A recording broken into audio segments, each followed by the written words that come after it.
We could, we could always edit. All right, welcome to the Primal Foundations podcast, where we talk about strength, nutrition, movement, and recovery. Today, I have my friends Nikki and Nathan on with us. Talk about strength training, programming, and everything in between. How are you guys? Nikki, you Go, go Nathan. first. I'm good. Like Tony was saying, coming off of 4th of July weekend. So just like everyone else, just trying to get back in my groove. Nice. What about you, Nathan? Yeah, same. Just getting back in the week and just got done. I had an in-home session today for me, and having a workout at the house is just the best. It's the best. I haven't had one in like 3 weeks, so it's good to get a good workout in at the house today. So Nice. yeah. Did you get to go out? Did you work out outside? No, so I train in the room. It's raining, so I'm not gonna whip the bells down, but I have a workout like planned. I'm going to Montrose track and field this week, and I'm gonna go do some sprints, and I do one workout outside a week for sure. So Awesome. Nice. yeah, yeah. And just for some of the listeners here, could you guys just kind of do a brief introduction and kind of tell us what certification you hold and where you train people? And Nikki, if you want to start us out.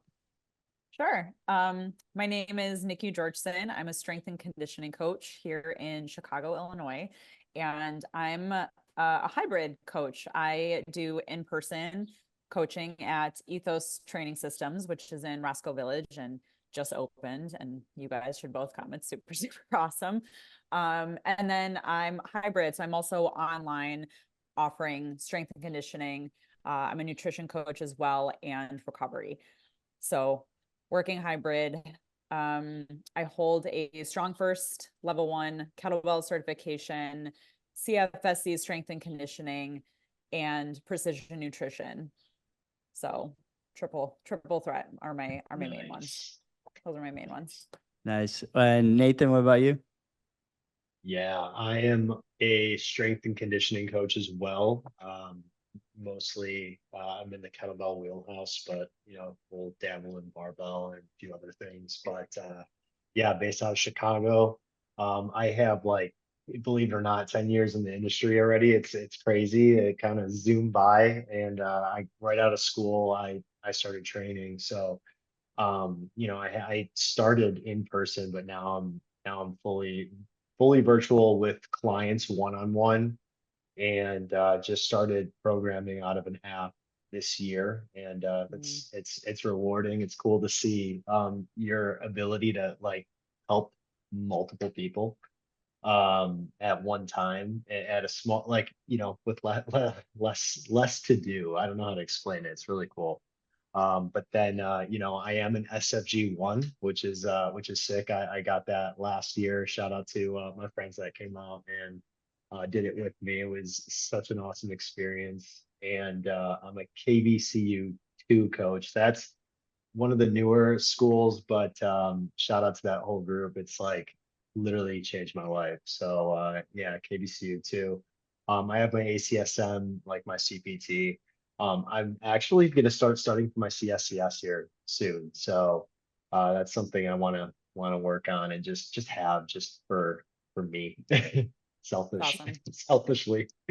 But Yeah, yeah, this CSCS is, I mean, across most either jobs or people looking to hire strength coaches, that's like pretty much a gold standard amongst where we would be like, oh dude, strong first is way better, but the CSCS is across the board like way more marketable. yeah. So looking at getting that soon. So we'll see. Nice.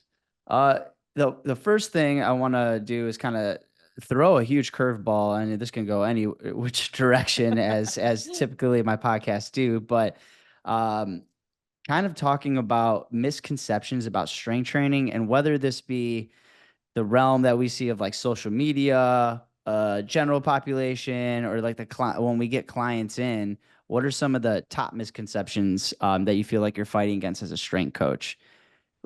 I'm gonna throw it to Nikki No, first. man. Nikki first. Oh, my mind is going in so many different directions because you get it, as a strength coach, but you also get it from the nutrition side as well. And sometimes I'm not gonna lie, I would say that's the hardest part about being a coach is I do feel like I'm battling social media quite a bit with people because obviously that is now their main source when it comes to taking in information and sometimes applying it as well. And I think it was Mike Boyle who said, it's not just information overload, but it's filter failure. So it's not just about this overload of information, but it's helping people filter through this all this information. And there's a huge lack of filtering as well. But I would say the first misconception that comes to mind is, especially as a female, I would say the most common stereotypical one is to eat less and lift really, really light weights to get toned.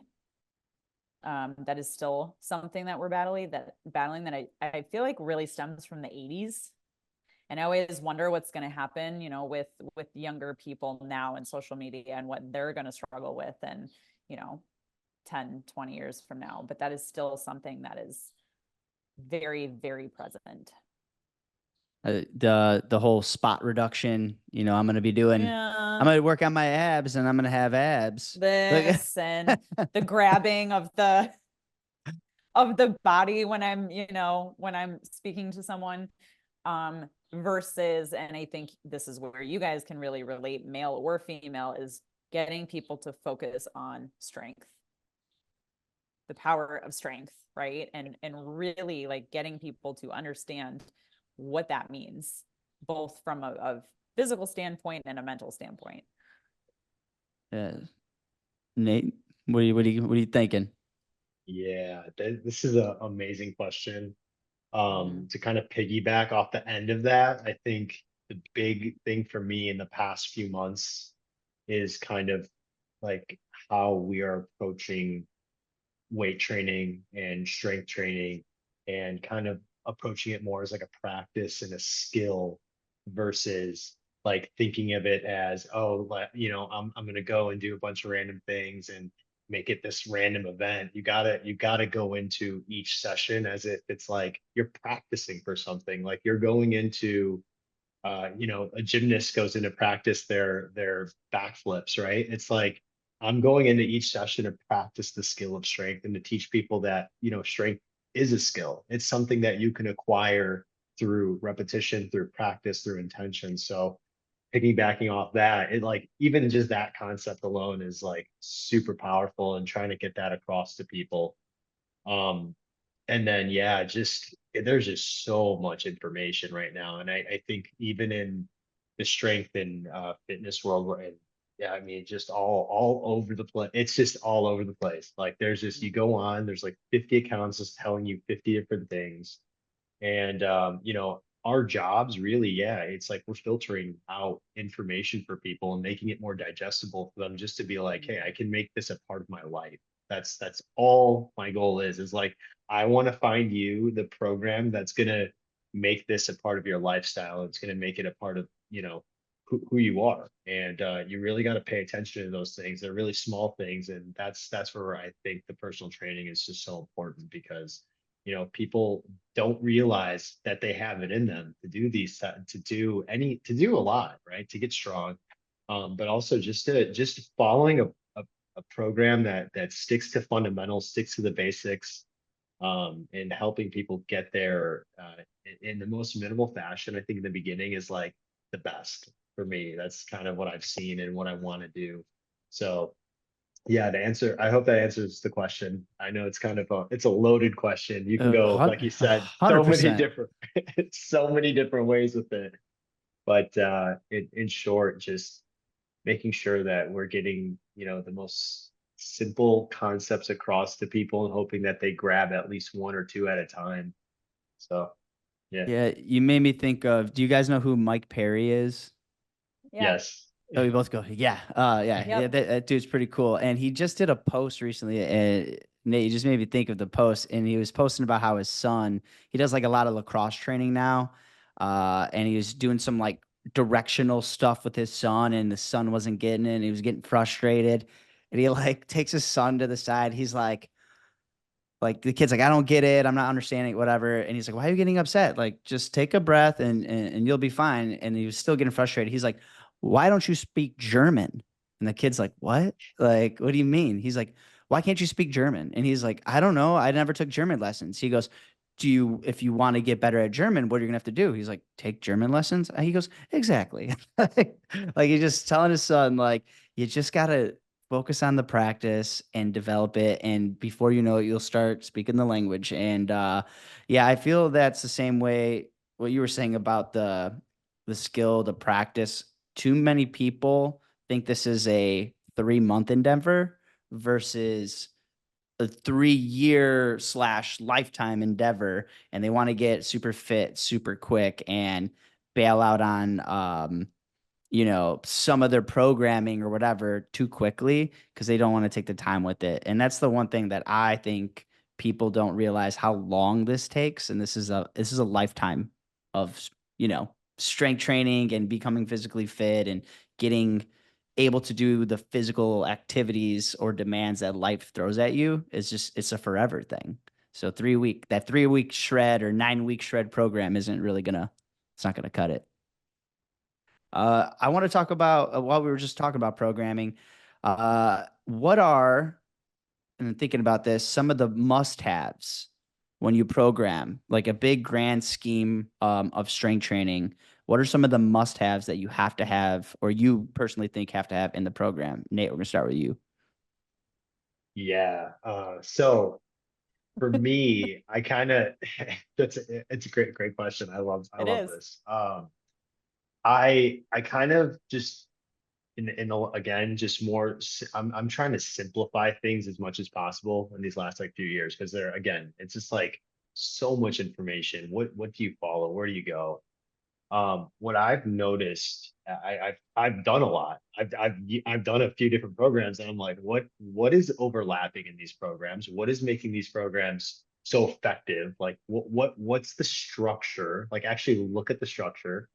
I've noticed there's simple patterns in these things, and if depending on how much time I have with the client, and if we're talking from like a client perspective or program perspective, there's two different things. So I'll start with the client perspective. Like if I only have a client for let's say 2 days a week, I definitely am going to choose like full body sessions just personally because I don't have a lot of time with you, so I want to make sure that we're going to like hit everything. And they're coming out with all this research saying that like full bodies is like just as good as doing splits, right? So um I'm looking at a squat in one of those sessions, some squat, alternative or alteration, right? And then we want to hinge, definitely want to hinge in the session. So more of like a deadlift or if we're talking kettlebells, we're talking like a dead stop swing or a kettlebell swing. But teaching the skills of like achieving a good looking swing, right? Because there's a lot of sloppy swings. And then definitely getting an upper body push exercise in the program and an upper body pull exercise in the program. And then you can kind of go with what like depending on what the client wants or what they're looking for. That's where I'll start to like fill in the blanks there with that bottom half, whatever I don't have left in that session. So if they're like really, you want to train abs a little bit, train abs, go do it. If you want to jump a little bit and they're trying to get a little bit more athletic, jump. If you're, there's so many fill in the blanks there, but I think that baseline, just having a squat, a hinge, a push, and a pull, like simplifying it in like 2 days, that's a great program. Kind of can't go wrong if you stick to that for a long time. Um, but yeah, that'd be like sort of a smaller approach. A bigger approach, if I was gonna do like a bigger program, and I don't care. I'm not like gatekeeping. There's no like secrets or anything here, but Tell I would really us all the secrets. Yeah. yes. I want So to know. yeah, no, so I really love the kettlebell, like the big six. And I'm talking about like really like the hard style movements. I think And for those of you that are listening, and if you need a little context in what those 6 movements are, it's a squat, kettlebell squat, kettlebell press. You got a swing in there, a clean, a snatch, and a get up. And I love all of those movements because if you look at them, there is you got like 3 ballistic pulls, and then you got like 3 grindy pushes, and it's like the yin yang of life. You have really good yin yang in there, so you can kind of break those out into days. You can maybe focus like a push pull push pull push pull on each of those days. It just depends on like what the client's goal is, but I really love breaking out the big 6 and making sure my client owns the big 6 movements. Like, let's get them repeatedly each week getting each of these movements in, so once they kind of make that the habit, they start seeing results. They're like I had one client who just we started with 8 kg. Now we're pressing the 16 kilo. And for her, at her age, it's like unreal. It's just the most satisfying thing. And like when you see that across her face, it's like, yeah, that's what happens when you stick to that program, So I think, just those 2 approaches, those a pretty broad approach, but that's kind of how I kick it out. So yeah. What about you, Pretty Nikki? cool. What are the must-haves? So I'm going to take a different approach to this question because I think Nathan really covered the basis in terms of, 60 minutes, right? We customize that. Everybody has different buckets to fill, but I think it's safe to say that we're going to be choosing those very important full compound movement lifts because they're going to be the most efficient. They're going to take you really far and they're the most skill based, right? So in terms of those, I feel that I'm very like-minded with both of you. So in terms of Nathan's answer, that's we always want to get a little bit of everything with everyone to give them a well-balanced hour, but reality is I think, like you said, the big 6 is where you want to spend your time. But I'm going to look at it from a bigger picture and say that I think it's really important to me to coach people what a program actually looks like in terms of their week or their month or their 3 months. So I think people just get so hyper fixated day to day to day. And some people just get super overwhelmed. Like, am I supposed to work out every day? Am I supposed to do this? Am I supposed to do that? And my goal is to get people to understand you're in this for 4 weeks. You're actually in this for 12 weeks. I want you to keep your head down, stay focused on your 3-day a week. Those 2 other days are going to be low impact, active recovery. We're going to talk about what that looks like. Add in a conditioning day, 2 rest days, and that's your week. Like, really getting people to understand programming from like a bigger perspective versus day to day to day. I want people to start looking at things in like 12-week spans and understanding that from start to finish, we have an intent for these 3 months and then we test. Like, really understanding what your program is meant to do for you in the long term. Does that make sense? Yeah. Like, that is what I want a program to be for someone Yeah. versus like, what do I do tomorrow? I'm like, well, this is what you're going to do for the next 4 weeks. We'll get some feedback. We'll reevaluate. We'll tweak what we need to, but we have an intent for these 12 weeks. This is the understanding. This is what RPE means. This is like really getting people to understand what programming is and what you're working towards, not from a day-to-day perspective, but actually from a month-to-month perspective.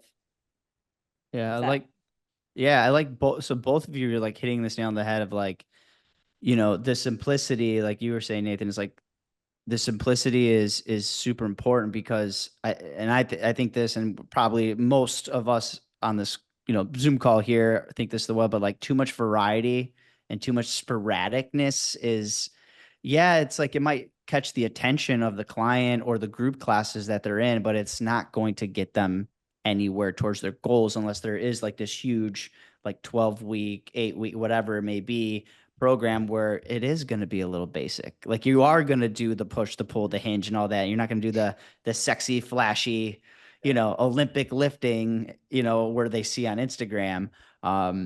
And I think that people got to realize like variety is good.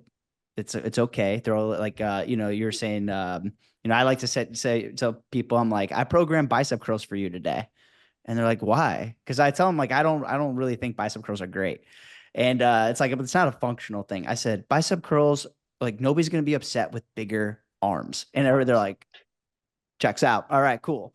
And and I'll throw that in there. And it's not a goal on the program whatsoever, but it's like that one little thing I'll throw in, or some tricep pull downs, like some heavy ones. And I'll tell them like this is for the show. And I point to the tricep, like this is for the dough. Like this is what we got to do today.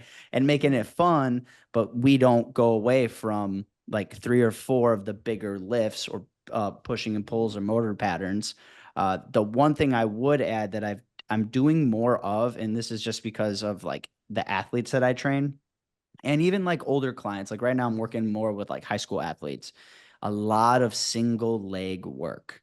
Like Yeah. I've been doing I feel like I didn't program that enough. And I've started to realize that the single leg work is whether you're, doing airborne squats, lateral lunging to balance, or even using sliders, like single leg Yep. sliders, it makes a big difference in the way that they move. And like my goal is to make them stronger, but also move very well. And I think that that's a big thing for me. And the next question I want to get to you guys is the progressions of how do we progress people. So I have this, and I feel like I'm a little conservative versus like I don't throw too much at people at a time, especially if they're newer. I typically start people out at like a weight that they like a 5-6 RM, right? Like that's their 5-6 rep max of what they can do, somewhere around there, which is like around 65% of like a 1 rep max, right? And they're gonna work with that weight. And sometimes I go 8 weeks and they don't go up. But the volume's gonna change, the maybe some extra sets are going to change, but we kind of stick with the weight for a very long time. And it is frustrating for people. Like they don't like that because they want to see the numbers go up.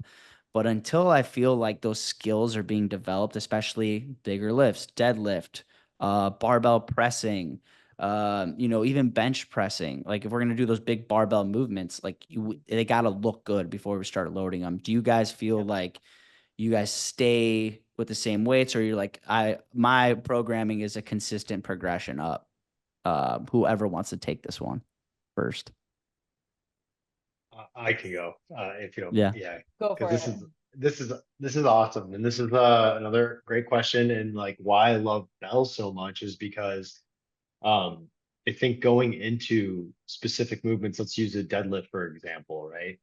I can't tell you all how many people I've met where they're deadlifting like maybe at like 205. Let's just throw a number out there, heavyweight, right? Heavyweight with a barbell, and then I get them to deadlift a 53-pound kettlebell with with some tempo. Like let's slow down the movement a little bit. Let's uh let's work on making sure that you're setting the bell down like between the feet, like through the midline. And it's just it blows my mind. You'd be so surprised. People their body just lights up in a whole other way. It's like a different dimension of awakening for their body. So um I love that the nervous system, and I teach people this. I'm like, we have to own these movements and you have to own these rep ranges before I give you heavier load.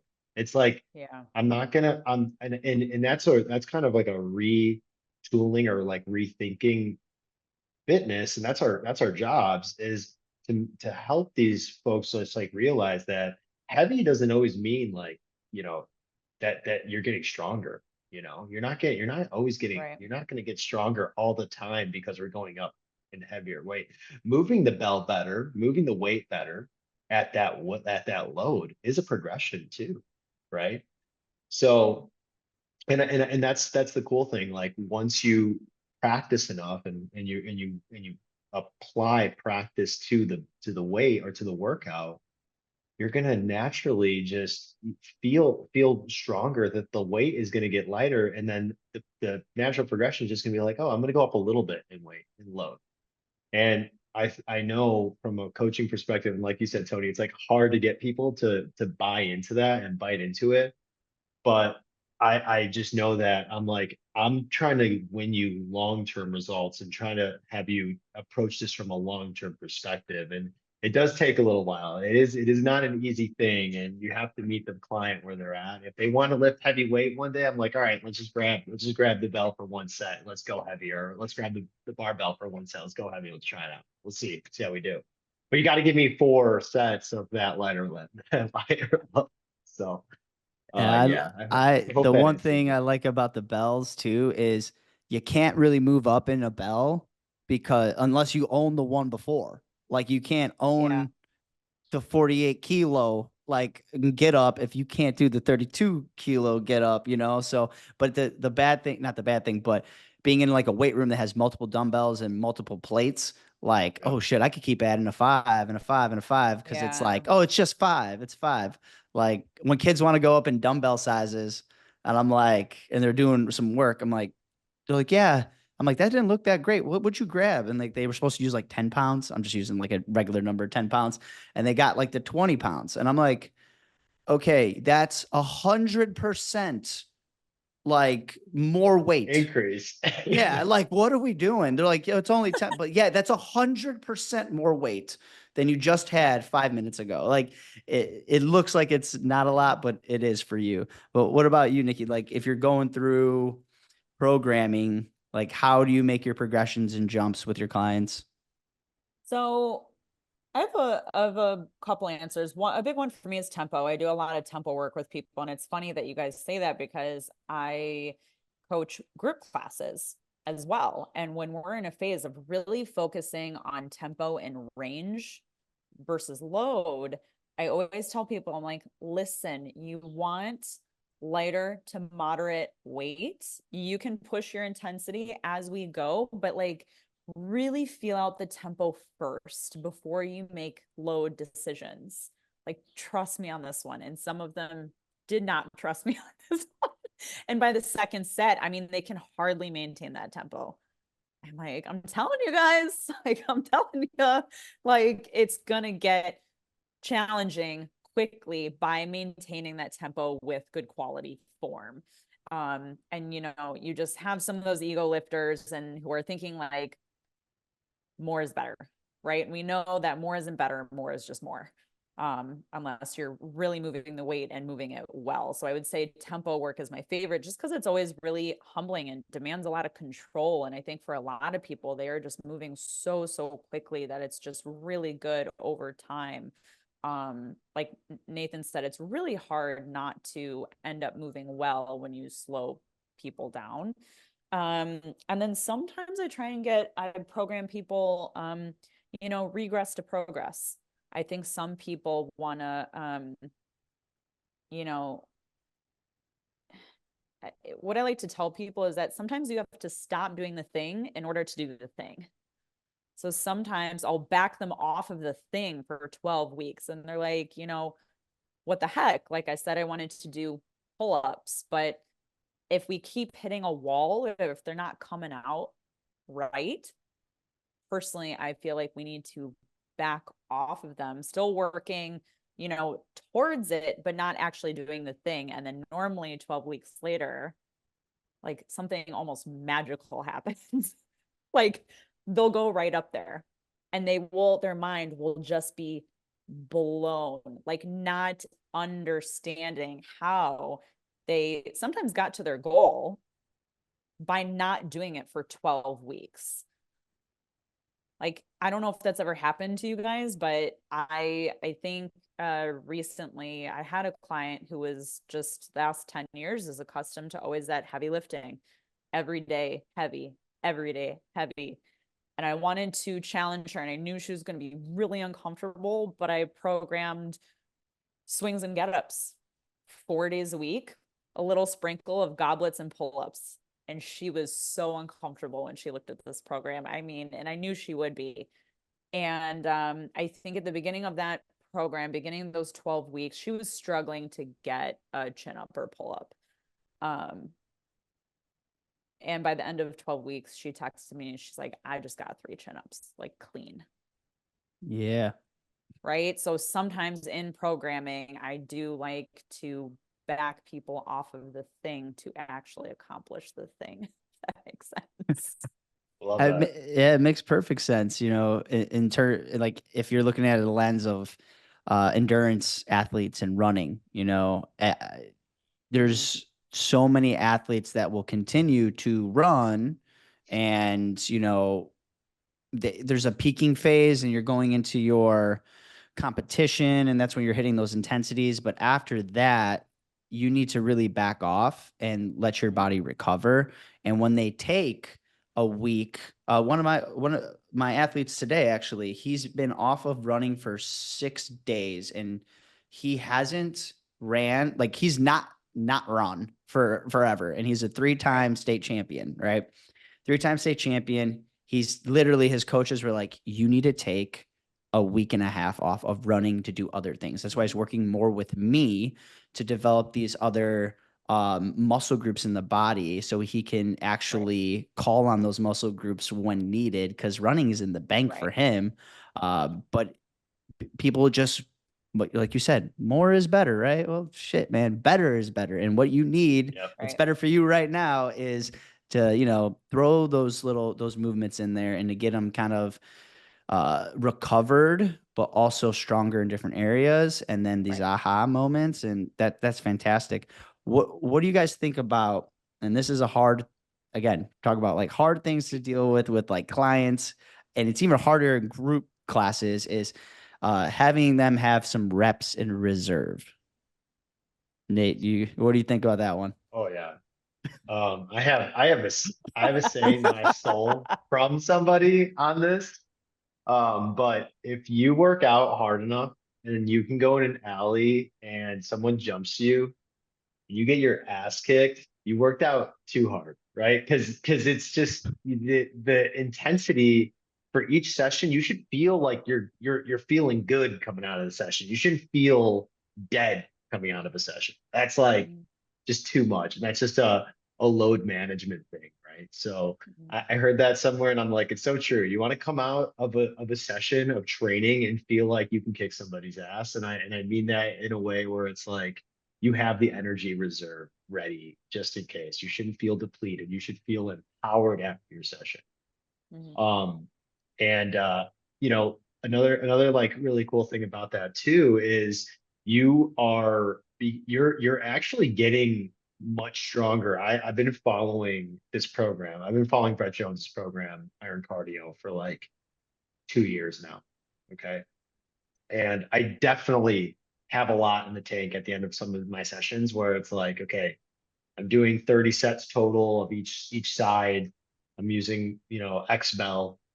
And I get out of the session, I'm like, man, I know I can go harder. But it's really cool because I'm like, well, I'm moving heavyweight well. So what that's just your ego talking, right? So buying into that enough times and learning that enough times, leaving some in the tank for the day. Now I can go crush my day.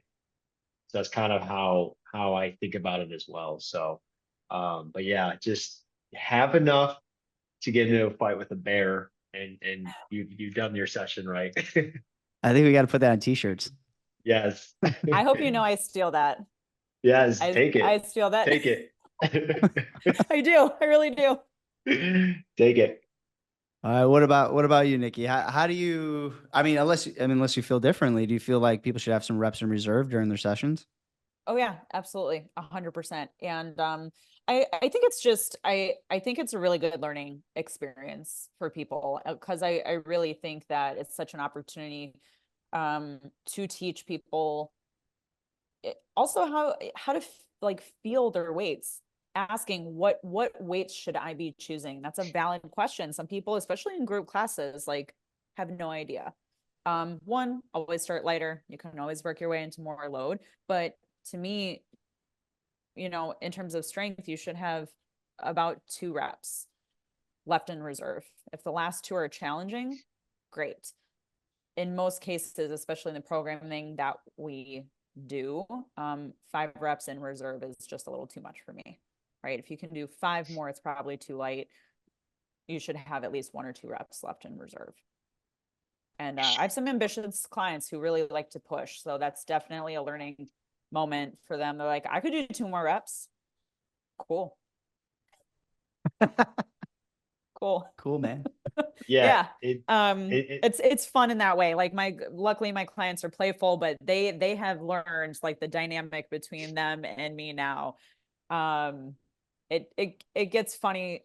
It gets funny sometimes because I definitely still have clients that, want to put on more load, and they'll just look at my face like, all right, never mind.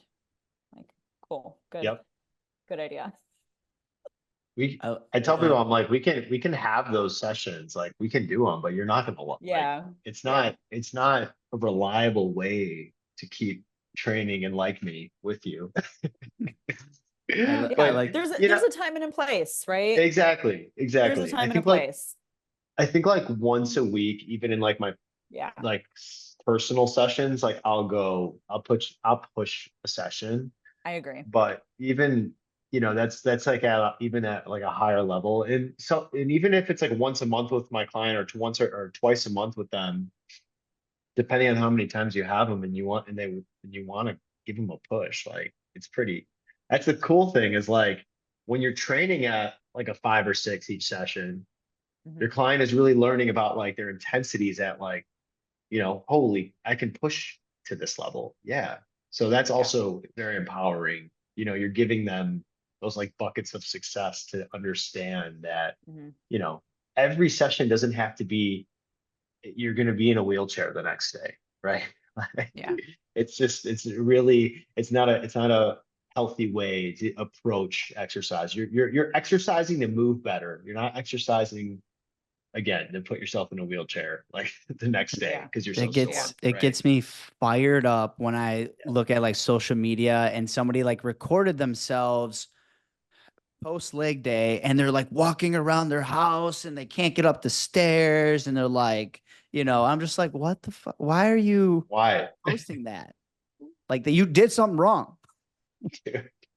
There was one thing on social media that I think a female posted, and again, it's meant to be funny, but for me, I'm like, that's actually not cool, right? It's that moment where she just shows herself like lying dead on the bed, that life of training 6 to 7 days a week. I'm like, that's not what I want people to associate strength training to. And I never comment on anything. And I actually commented on it. I think since then it's gotten like 4,000 likes. It's gotten commentary. Like it's gotten like really good questions of like, why wouldn't you do that? Or is there another way that I should be doing it? Like it does create dialogue, but it is just like one of those things on social media where it's almost like highlighted versus questioned. Yeah. Like that's not where we want people. I tell like a lot of either clients or again, I work with like mostly now younger population, like high school athletes, right? They're fun. They're lots of questions. But they're like, oh yeah, like they want to keep going and keep going and keep going. And I'm like, they want to keep adding the weight. And I was like, listen, like the best, because they're really into their deadlift. They want to get their deadlift up. I'm like, okay, the best power lifters in the world only work to their max intensity maybe 3 to 5 times a year. They never hit those intensities like multiple times in a week. I said, you're trying to PR 3 times this week, dog. Like it's not happening. It's not happening. But also with this, it just got me thinking on this topic. What are some of the things, and I'll start first with the question too. What are some things that you did that you like learned like later on? You're like, yeah, that wasn't the best thing for classes and like the biggest mistakes. And I feel like mine is especially like group classes. When I first started doing group classes, they wanted them like really intense and hard. So I would program, and I'm on other podcasts talking about how chippers is a bullshit way how to program for like a group class of chipper, like 100 reps, 90 reps, 80 reps, blah, blah, blah, blah, blah. And I used to do that a lot because it got them really tired and out of breath. And they walked away thinking, Tony's class is the shit, man. It's so hard. It's awesome. You got to go. And then I get a lot of people like that. But early in my career, I started realizing that some people like weren't very consistent. They weren't coming a lot. They would love my class, Yeah. but then they would have to take 2 days off because they were so sore. That was like one of the big things where like I'm giving them what they want and not what they need. Yeah, have you guys like been into that where you were like either first coming up, you're like, yeah, I was doing it like this, and I quickly realized like that's not the way to do it. Yes. Yeah, Short answer, yes. yeah, all of us. Go ahead. Yeah. Let's talk about it. That's why we're here. Yeah, this is good. The one glaring thing that I noticed I was doing, and I was doing it, was I started putting too much into my sessions. And what I mean by too much is too many different exercises.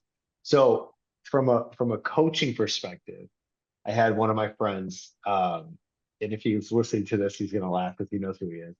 But he reached out to me. He's like, "Hey, dude, can you just like look over my programming? I'm gonna tell you what it is." But I looked at it, and there was just like 30 exercises on the list, and I'm just like, dude, from a coaching perspective, to get all of this off in an hour, you're gonna spend 30 minutes coaching to the class. Like the class is coming to, like, they're still coming to work. They're still coming to have like a workout, right?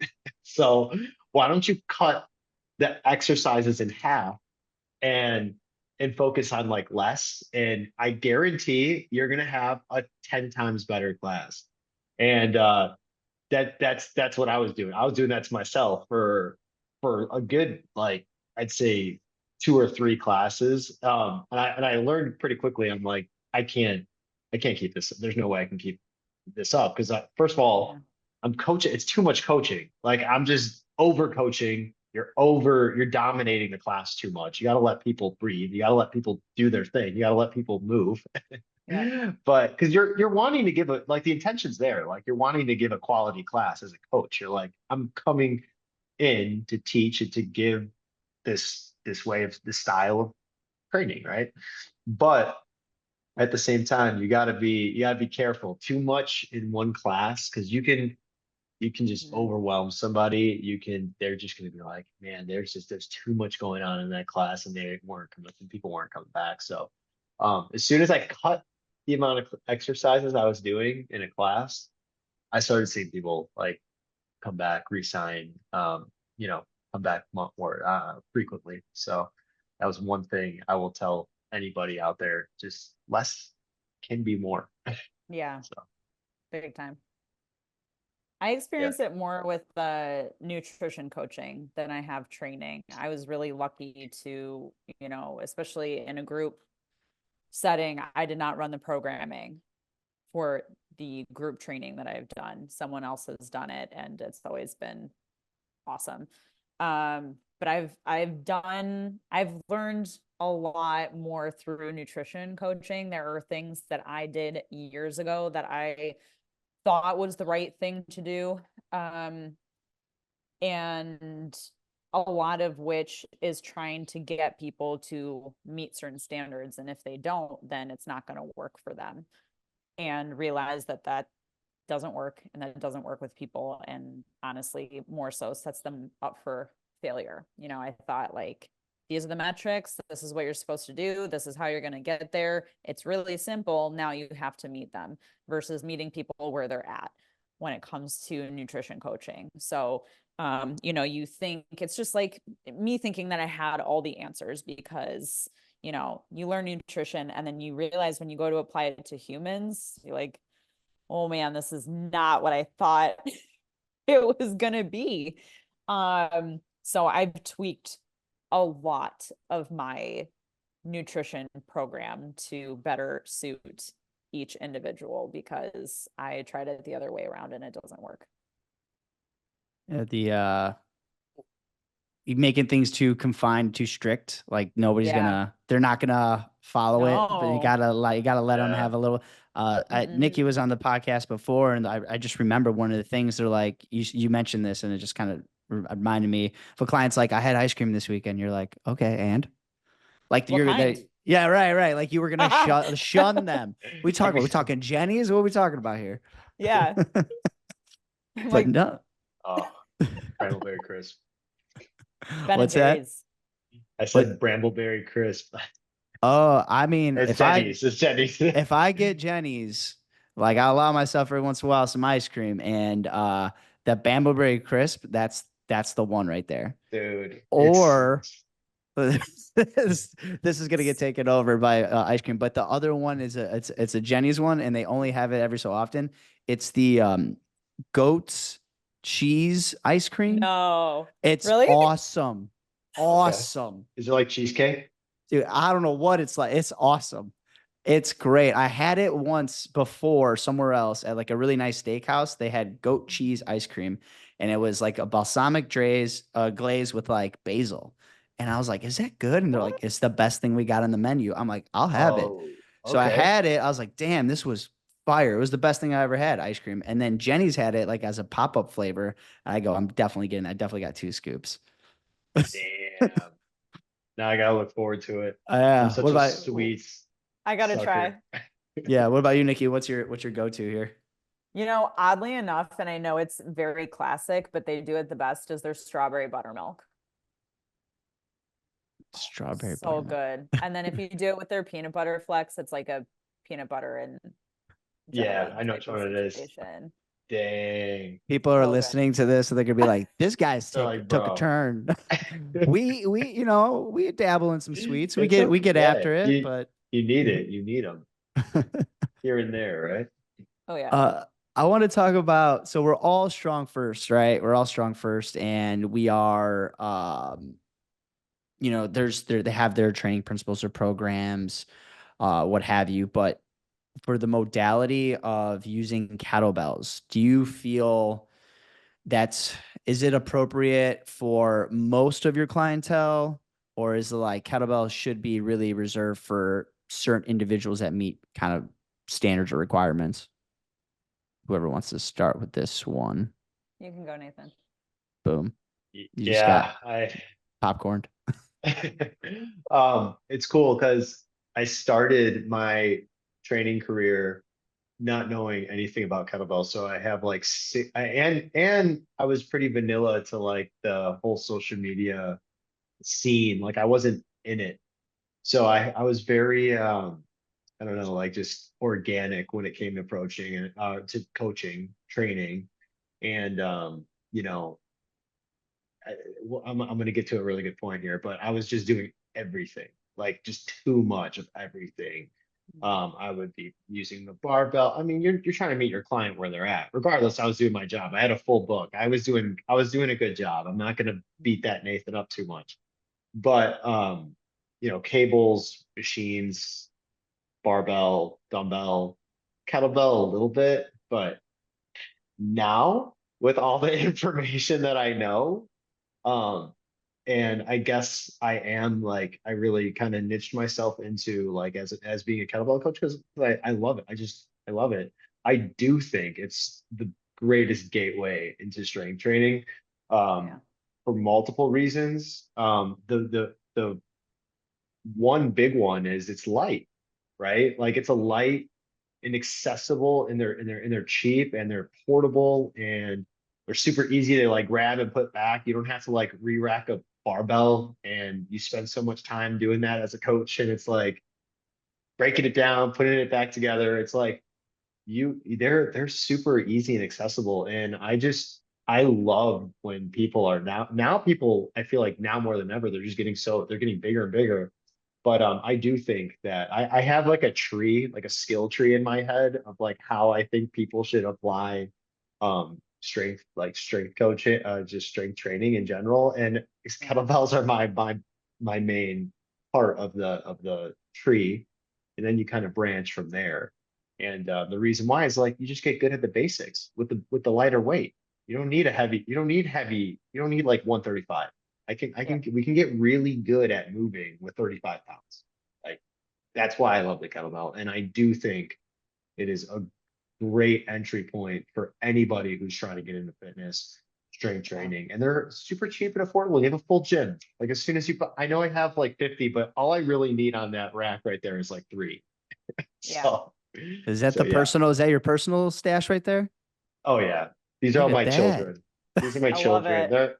They're all here. Dang. Yeah, I got awesome. yeah, I got my whole rack here. And you got, for the people that don't know, he also has inspirational quotes on the wall here. What does that say right Yes, Which above I there? love. Yeah, what does it yes. I say? love that. This one, it says, the best project you will ever work on is you. It's super, Damn. super simple. I'm trying to think about some other stuff I'm gonna put on the wall, Damn. but I love that Me and quote. Nikki, if you watch the video, we both go, oh, that's so nice. We're like, So yeah, like, that's you good. guys are like tearing up. We're gonna put some, you gotta put some like Titanic music over that part. Cody. Need some I hope I have sleepy a similar setup someday. That's really awesome. That's That really is awesome. cool.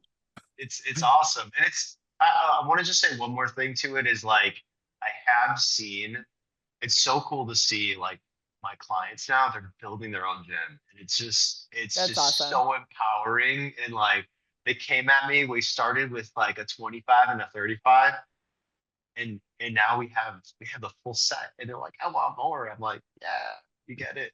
Yeah. So yeah, I hope that answers the question. Yes, everybody start with kettlebells. Just start with dumbbells. Start with whatever makes you, you know, get in the gym.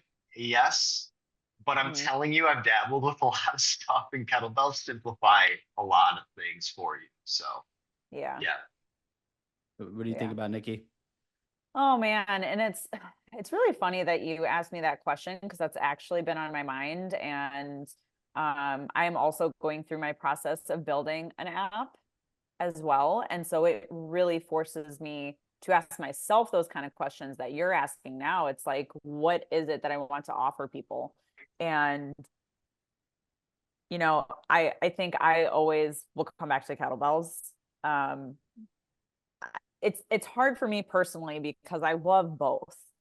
I love both. I love moving like an athlete in the gym and plyometrics and barbell and I love it all. And I'm a very seasonal trainer as well. So I, you know, personally love my seasons, throughout the year of programming where I'm kettlebell based and then I will spend time usually in the gym focusing on different things come winter so that I get, the best of both worlds throughout the year. For my clients, I would say short answer, like kettlebells, like 100%. I do think they are for everybody in some capacity. So, I have a couple clients, they've had previous back injuries, so swings are not really an option for them, unfortunately. That is not something that we can do, and they're not comfortable doing it. But it's funny because, one of those clients, she used to do shot put back in the day. She's wickedly strong. She loves power movements. She loves doing the jerk, like loves the power of the jerk. And that makes her feel some type of way, that makes her feel, if you want to call it her inner athlete, from feeling super strong and powerful from her days, years and years ago. And so I love that we really hone in on the presses and jerks. So, I go back and forth. But I do feel that each of my clients can gain so much from, like Nathan said, like a couple of bells. And sometimes I have women that are super pumped to get into the gym, but they're also terrified. They're so intimidated because there's so much stuff. You got to set up your stuff. You got to set up the barbell. You got to set up the trap bar. And Nathan's like, yo, get 3 bells. And it's really easy. And you don't have to deal with any of that, which is true. If the gym is something that's overwhelming, but you want to get your Yeah. gains on, like get a couple bells. Yeah. I want to say to Nikki's point, all of the ladies in my kettlebell community are, my past kettlebell community are legit savages. They are crazy strong. and awesome. kettlebells. I don't know what it is. I don't know. I really don't know what it is, but like just seeing them move the bell is like insane. It's just insane. It's awesome.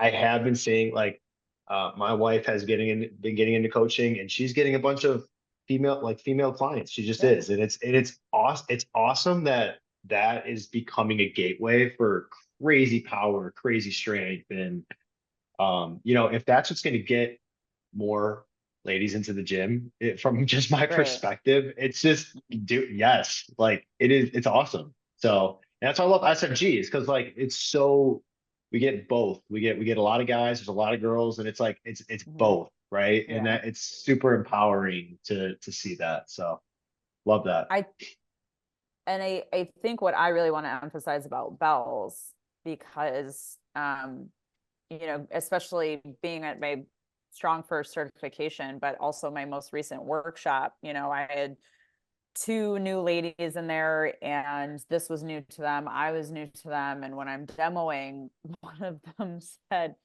"You look really cool when you do that." I'm like, you know what? I feel really cool when I Yeah. do that. And so it's not just what you're capable of, it's the feeling that it gives me that nothing else gives me. So to be able to do something and make it look super easy is an extremely difficult thing to do, especially when you start working with them. People really start understanding how challenging they are. And I think that's why I love them, is that not everyone can pick up the kettlebell and just do it. It's something that you have to take the time to learn. Yeah, I And I think love it. also this is my personal opinion. There's no data behind this whatsoever, but I feel like there's a lot of females that are getting into kettlebells. I would say, to be honest, not as much as men. I feel like I've gone to like the SFG Yeah. stuff, just shift performance. I would say that's heavily more female than males Okay. on our clientele. And this is my personal opinion, because it's just like there's no really egos. Us, me and Nate are Mhm. like, yeah, guys got egos, and we wanna bench the much, we It's want to deadlift the true. much, and It's we want, true. yeah, like if you don't bench 225, do you go to the gym? And Yeah. Yeah. I feel like that's why a lot more females are getting into it, because it is very simplistic. It's one bell. You have Mhm. mostly you're going to have a group class or a community that you're going to connect to, Yeah. and you work together to kind of like go through this process. And you don't have to worry about, like, you're going to cheer on your friend and they're going to cheer you on. It's all good. Where Mhm. like some guys will be like, oh, like he did whatever. All right, I'm going to try to beat that.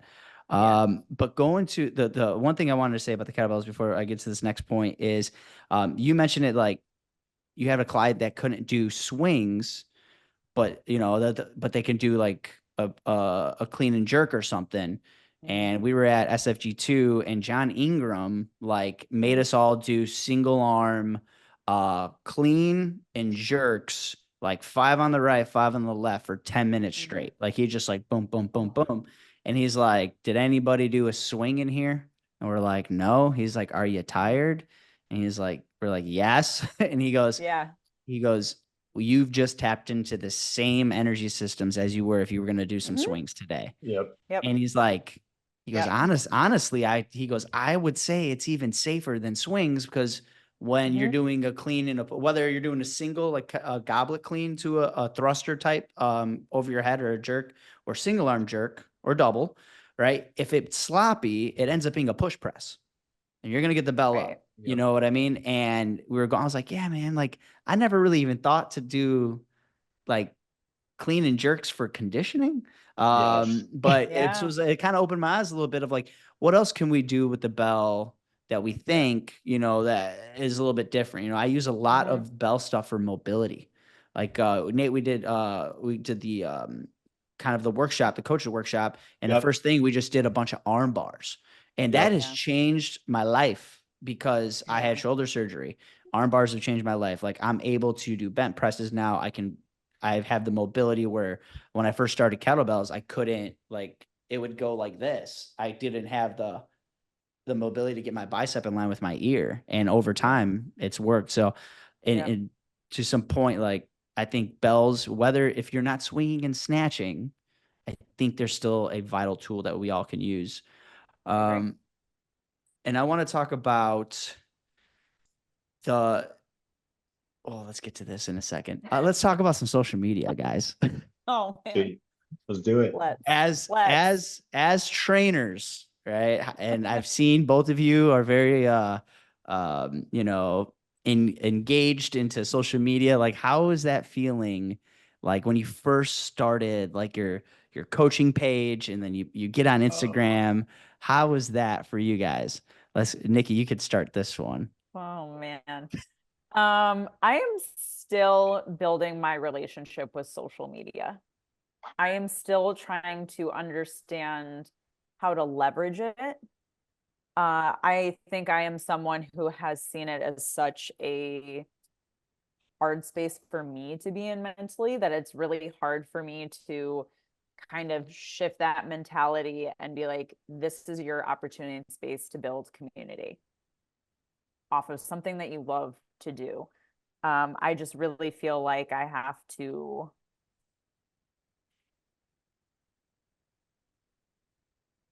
I don't know. I still struggle with it. I still struggle with it as a coach. I know that um, my social media, from what I've heard, comes off pretty well. I'm lucky to have someone to help me with my content.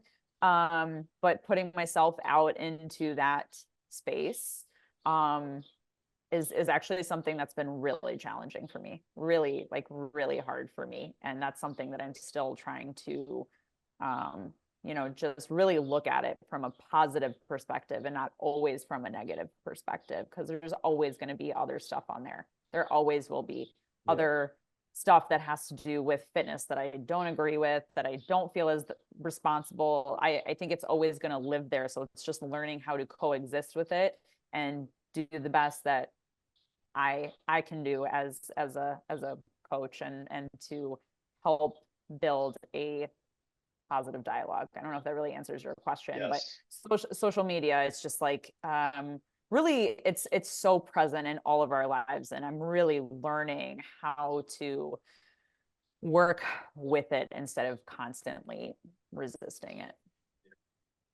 What about you, Nathan? Yeah. So social media is like really weird for me because there was a time period where, and I think a lot of us got like this, and I'm pretty fortunate that I did this early, but I quit social media through college. Like I deleted I hated, I was like, man, I hate this stuff. Like I dove into a lot of like comparison mindset, and there's all the negativity. There's so much negativity that is kind of that comes along with it now when you're just in just general conversation with people. It's like, oh, like this and that. It's like there's too much this, there's too much that, and then totally like I fell into that, I'm glad. I'm glad I really um I guess like sponged out like all that hate because I think when because I didn't have a purpose using it back then. And I think that's where a lot of it stemmed, was like, yeah, I was posting stuff, but what was I posting for back then? Mm-hmm.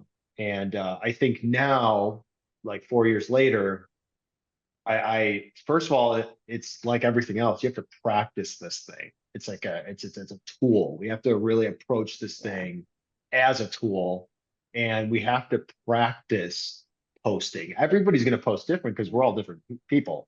First of all, but my goal to myself last year or 2 years ago, whenever I really started getting the cadence up, was just saying like, I'm going to make one post a week that I think is meaningful.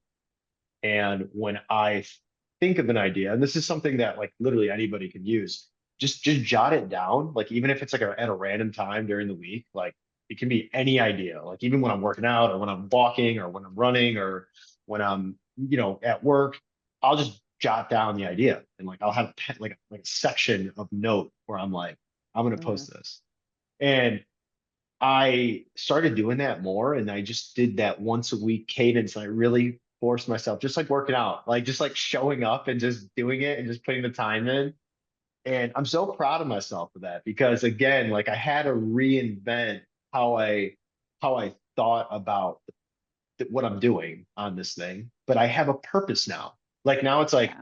purposeful media, and it's purposeful, and it's like really cool because like now I can go back and I know exactly when I started doing this thing. Mm. And I think again, it gets a lot of flack. Like it's, oh, it sucks. Oh, it's this, blah, blah. But it's like, if I didn't have social media, I wouldn't have met Tony. First of all, we wouldn't be having this podcast right now. Yeah. Secondly, right? It's like the other thing is like I wouldn't have gotten into kettlebells the way I did because I would have never met my coach. And like I have crazy red receipts there, and it all started from social media. So it's like Yeah. I can hate on it and be like, this sucks because it does. There are parts of it that suck, but again, we are in control of like what we let into our head. And I think Right. I'm glad I kind of retooled it. I'm a very intentional with it, and I'm just using it for what I think it's good for. And then Yeah. after that, it's like whatever happens, happens, you know? Like it's just at this Yeah. point, it's like what part of it is in my control? What part of it is not in my control? Does this Mm. post mean something to me? Yes. And I think more people need to do that. I think especially in the fitness space. I think Yeah. a lot of us are really have really good voices. Like, and I mean voices, not like how we sound, but like we mean well. And people need that now more than ever. And and just speaking from facts, I think a lot of us need to kind of get what we know out there more and just practice it just like I said it. That was the best approach I ever had to it. Was just like one post a week, even if it's a small thing, even if it's a story, whatever you're using, whatever platform you're using, just one small thing and make it good. And I think really Yeah. that's I love what's that. made me love it now. I like it now. Like I Yeah. like going on social media now because I made it a great place. Also, last thing I want to say is like just make sure you're doing like an audit of what you're following and who you're following every now and then. And like don't be afraid Yes. just to unfollow the people that or whatever it is that's bothering you. Just get rid of it. If it's pissing you off every time you Yeah. go on, you're going on there to get pissed off.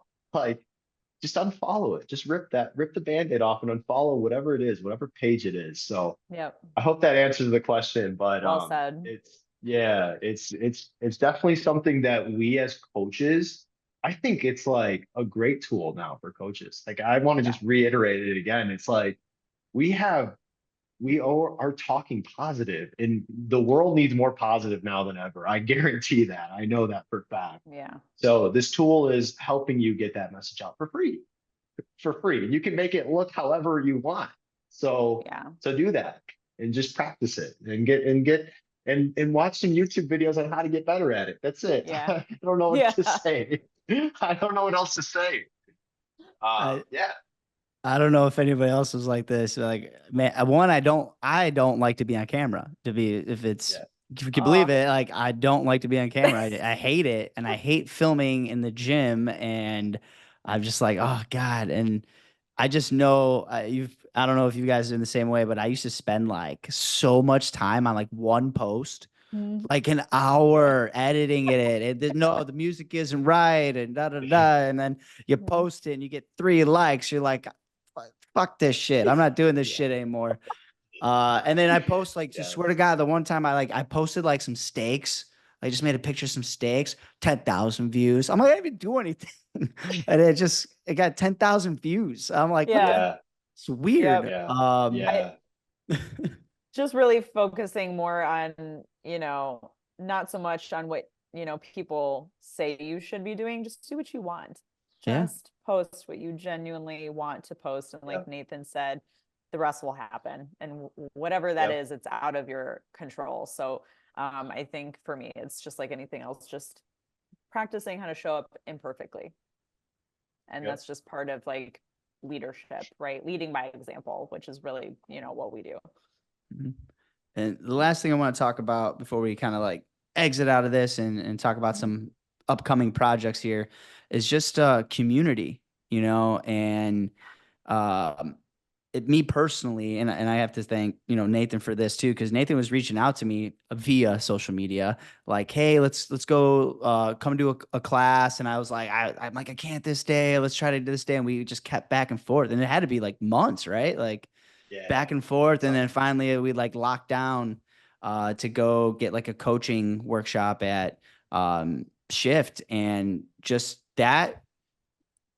swinging bells with people that I don't necessarily like swing or work out with, and like hanging out and getting different points of view, and everybody's like coaching a different class. To me, that just like made me love what I do even more, because I felt like I was for a long time in like a silo. Like literally, I'm at my school.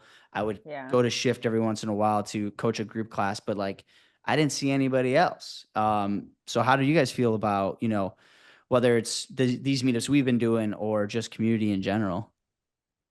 Let's go Nikki, you go Nathan. first. I was gonna say Nathan, because you were talking about because you did a whole trip in Austin, Yeah. right? So Yes. tell Yeah. people about that, because that was pretty cool. Oh man. Um, first of all, Austin, I want to shout. I'm gonna shout out my coach. That's okay. Say I whatever give you him his want. Yeah. flowers, man. Hunter, that trip, and if it was like if you knew, you knew. I knew like going to this thing, I could not miss it. But Hunter, you putting on that that event, man, it was life changing. It was way ahead of what it's like the next like 10 steps ahead of where coaches need to go, because it was really about like psychological fitness. And yeah, we worked out and stuff, but it was like we're building community here, and we're bridging the gap with like virtually. It was all virtual. Like I've been working with that group virtually across the country. Awesome. Like the best and the best were coming into these classes weekly, and I finally got to meet everybody, and it was just like a once in a lifetime experience, guys. It was just really Awesome. unreal. And just having the group, and like Tony, like you said, that's where I learned it. I was like, man, there's nothing like we all didn't know each other, but then like I stepped in the room with like all my friends that I've been training with virtually for all these years, and we just swinging bells together. It's like it's just like when you love doing something, and when you like doing it and you do it with a group of people who love it that much too, it's like the plane of dimension energy, whatever the hell is going on, it just Yeah. hits. It just hits. And man, I had that there, and it was just so great to have that experience. And we need more of that. That's what I learned. I was like, we're in a time and space now where we're just disconnected, like you said, Tony. Like getting to Mm. your point is like we are siloed, and we need to come together more, and we need more opportunities to come together and have fun and just play. That's why I like Yeah. working out. That's why I like working out. That's why I learned there. We just played. It was like recess for like that's all we did. It was like recess, but it was like Love is Blind edition. That's all it was, you know? That's all What kind it of was. Like what kind of trip was this? I know. I'm like, do we really need to get no, into this? no, I'm kidding. I'm kidding. It was just like, there's a pool, and like we had kettlebells, and it just was amazing. We had great speakers, but I'm just saying, like, we need to keep nurturing more of that type of community in the fitness Yeah. community. We need to bridge the gap. Every other professional group does it. Every other professional Yeah. group does it. I have so many clients that are very successful. I'm talking like you talk about any line of work. Guess what? For them to get better, they have to come together with their people that they're the best with. So, like, to the point is like community here in Chicago, like what we need to do, and we don't really have the like we do, but it's not like I've seen it, and I know we can get it there. Is what I'm Yeah. trying to say, and I think um, one beautiful thing about the Midwest is like I said it before, but like the Midwest, we have the nicest people, guys. It's like I'm sorry, Yeah. East and West Coast. That's why we slapped on Third Coast Kettlebell, because like, dude, we just are the sweetest, kindest people. We got to come together more. That's all it is, and we got to swing some more bells together. That's all. That's it. Yep. But yeah, What it about was an you, awesome Nikki? event. I'm really glad you brought this up, because I figured it would come up, and it's something that I really want to attribute to Nathan, because I think, Nathan, you are incredibly good at getting community together. Like realizing, especially working on my own as a coach, there's definitely like an art to it, or just being someone that one takes initiative into creating community and being someone that people just want to hang out with. Like that's what my coach was super, super good at. I don't know if you guys have ever met Sam Gonzalez, but like he just got Yeah. people on people together all the time because he's a good quality coach, but Sam's just Yeah. also awesome to hang out with. Like you want, like you said, it's just like an energy thing. You can't not have a good time and walk out of there just feeling like almost like you're on a high of Yeah. just like, wow, I really needed that. I didn't even know how much I needed that. And that's how I feel every time I come into a community with new people or with you guys, and just getting back to like what started this for us. Right. Like sometimes when I'm Yeah. by myself, to your point, I think it's so easy to take everything too seriously, take my business too seriously, just take things too seriously and almost forget that like fitness is also meant to be fun. Like I think a lot of the times Yeah. everybody takes it too seriously, and that's the problem. It's like we're just here to hang out and practice and learn and mess up and fail and to do all these things together. And I think that's what community is just to remind ourselves like this is kind of what started this all for us. We weren't coaches first, we were learning first. I was learning first, and that was the fun part about becoming a coach, is just really um getting to explore and work out with other people. And it was just my early days were, man, they were so much fun. They were so much fun because we had a really solid community at FFC, and it was like having everyone, like we were all early 20s, didn't know what we were doing, we were all broke, we were all working like 12-hour days, sleeping in our work clothes, coming into work at 5 o'clock in the morning. Like we were in the weeds together, but that's where I learned the most. And that's because I had that community, and we were working out and learning together all the time. Like it was just the best. So that's like where my mind goes when it comes to community, is just like fitness is meant to be fun. Fitness is meant to be fun. I I love that. I miss, you know, I don't know if you guys ever remember this gym. Well, Sam Gonzalez was one of the trainers at this gym, Monkey Bar Gym Chicago. Yeah, Miss him so Sam, much. he was in town actually. I know. Yeah. And we had a community. It was like, this is my first introduction to kettlebells. We're all learning kettlebells. You don't wear shoes. I was like, what? And we have monkey bars, we have ropes, we have ape hanger things, like and it was fantastic. And then when that shut down, like people started like, they're like, what are we gonna do? And then they started working out in parks together, and it lasted the summer, but the first winter came, it was like everybody Dead. just found, yeah, everybody found a gym. Like, Yeah. but and even those, like, I was coming up to be a trainer there, and there was a few other of us that were going to that gym wanted CNT. It's a certified natural trainer. So we had a workshop there. We all had to get certified. And there's people there that, like a Sam Gonzalez, right? And all the other coaches literally took us under their wings, right? To tell us and to show us. They're not like, oh, you're gonna take my client, or you're gonna, you're gonna get more shifts than I am. That's gonna be some bullshit. No, it was all like, how can I make you better? Yep. And like, how can we make Yes. this group better? And nobody Yes. like, it wasn't about the money. It was just about us.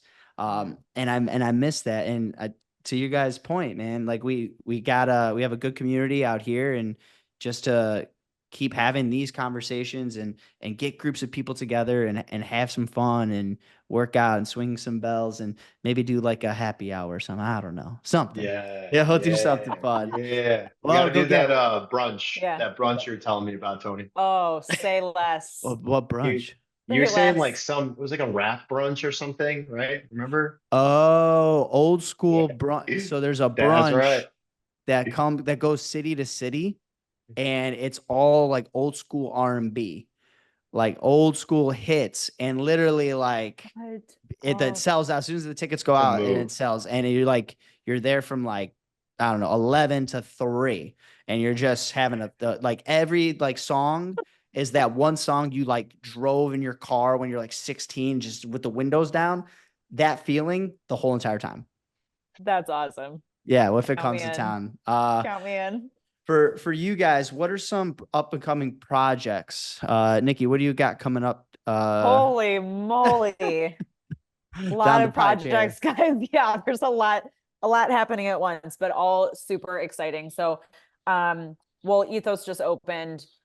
So that's a project in and of itself. It's a 10,000 square foot gym. It's really been a labor of love for Coach Tim and Corey over there. So that's been super awesome, you know, to be a part of that team and that project. But I am working on my online program and my peak performance app. So I am going to have an online app and it's going to be included in my peak performance program, which includes programming, online coaching, nutrition coaching, and recovery. So it really is like using my triple threat 9 years of experience. Like Nathan, I cannot believe it's been nearly 10 years. I mean, that's just super wild to me. So that is going to be launching this month, and I will be taking on online clients. To Nathan's point, to probably do a group workout once a week for that community who joins me on my program, and then more Lululemon workshops. Loving the workshops. We're probably going to house a couple of workshops out of Ethos as well, both for nutrition and for kettlebell. Nice. And then any of those links, send me those links. We'll put them in the show notes for sure. Will do. Thank you. Yeah. Nathan, what about you? Yeah, we actually have some pretty cool stuff coming up. The first one, it's coming up July 21st. It's gonna be that's I have a monthly class. This is like my baby. Tony's gonna be there. It's gonna be at Underground Fitness Studio in Park Ridge, owned by Danny Oh yeah, Cola Sunday. himself, the GOAT. I appreciate Danny so much. He's literally the nicest guy on earth. But we have our kettlebell skills class. That class is my baby. It's just like it's small. We get 10 people. That's all I ever want. And it's just Yeah. very intimate setting, intimate space. The soul of Sam Gonzalez is there as well. So we have a ton of fun at that class, and it's coming up July 21st.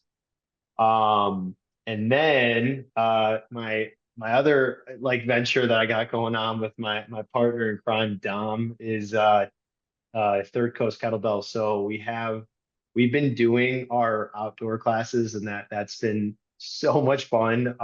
Those are like they're just fun. They're like designed to be like a good time outside with kettlebells and just moving. But we're gonna do our first one that's gonna be at Montrose Beach. So we're gonna be going to the beach.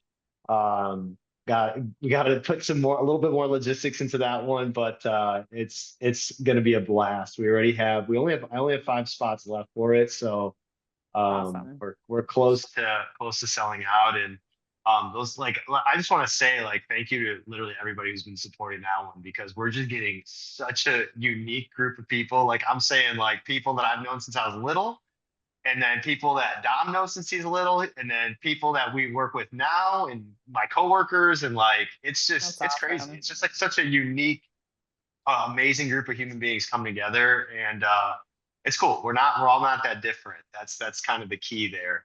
But yeah, that's my big one. I'm so excited. It's the first one like outside of our usual spot. So yeah, we're gonna try to keep moving. We'll see how this first one goes, and maybe we'll take it to different parks in the city. That's like the goal. It's like I just want to kind of go to different spots and let it be mobile in the summer, because it's summer. Um, and then then I got my online coaching. It's been honestly pretty successful. We got quite a few people in there from all over the world. I've had people join in from the UK. I've had Asia join in, and it's cool to see that community kind of cultivating. It's real. I designed it to be like a low cost like kettlebell program. Like you hop in, It's fresh programming every 6 weeks. Awesome. That's all it's going to ever be is, but we do a community workout once a month with everybody in the app. We just Awesome. hit it like this. So it's just fun. So those are the things we got going on. Hopefully there's more to come, more and more. We want more kettlebell stuff. So Nice. Well, yeah. thank you guys for taking the time to come out, and I'm gonna share the links on this podcast as well so people could have access to it. Again, I appreciate you guys so much. This is awesome conversations, and hope to see you Awesome. guys soon and Thanks, swing some Tony. bells. Really Yeah. appreciate Thanks, you. Tony. You Yeah. got Thank it. you. And thanks for everybody listening to Primal Foundations podcast.